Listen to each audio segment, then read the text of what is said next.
The latest tech item to hit the market is Apple's iPad. And this morning we are joined in the studio with Thor Schrock of Schrock Innovations, who has more on the iPad. Thanks for coming in today. Thanks for having me. 450,000 of these sold since the launch on Saturday? That's a lot of glass. Yeah, I know. Now, why would someone want the iPad? Of course it's cool. And I've been seeing them on American Idol. You know, they're being advertised everywhere. Why would someone want one? Because, I mean, they are cool. Well, yeah, they're obviously cool, but that's one of the biggest questions that Apple is trying to answer right now, because if you have a laptop already and you already have a cell phone with a web-enabled browser like an iPhone, you know, someone who has an iPhone and a laptop, what do you need this little piece of thin glass in the middle that allows you to, you can't put it in your pocket, you can't make phone calls from it, so why use this? Well, how do you carry it, by the way? Well, you know, any way you want is where it comes down to. So when you turn it on, the first thing you'll notice about the iPad is you can have it in like a portrait mode, or if I rotate it, it'll go landscape. So then everything will turn whichever way you want to do it. That's a nice function. It does the same thing with video, unless you lay down in bed. And see, they were smart and they thought about this. If you've ever used an iPhone or an iPod Touch and you lay down, or when you're looking at it, you kind of lean to the side a little, all I have to do is rotate this ever so slightly to get it to bounce around. Kind of annoying. So they give us a little lock button here that locks the orientation so that it stands upright. Well, the bottom line, why do you want this? Well, if you're a techie, you probably should wait a little while because it's missing some really core tech features. But if you're an average home user, my son loves this thing. He's 3.5 years old. We can give this to him in the back seat. It's like a portable video player. I bought the accidental damage warranty, by the way.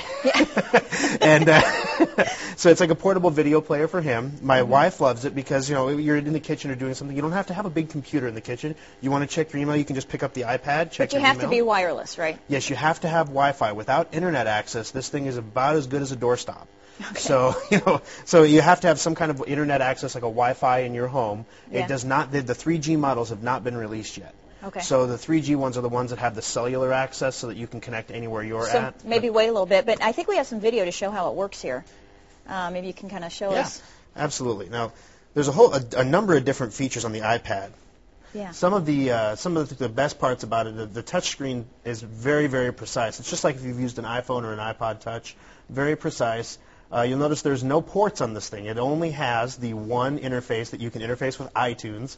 Some might say that's a limitation. Nice headphone jack, very similar to the iPhone, and a built-in microphone.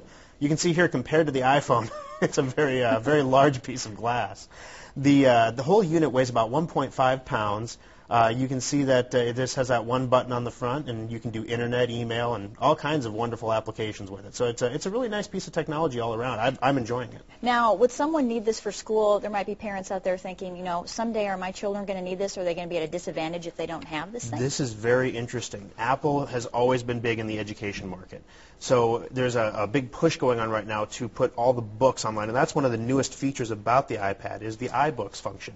Imagine if your children had all their textbooks in the iPad instead. Now, will it come to a point where schools provide an iPad? Wow. Or will you have to buy one? You know, right now, if your kids are bugging you and saying, Mom, I've got to have it for school, my grades will, I'll get straight A's if I have an iPad. I know I will. Yeah, sure, yeah. I pulled that stuff on my parents back in the day. So, you know, if they're saying that, it's probably not a necessary, I can say it's definitely not a necessary tech item.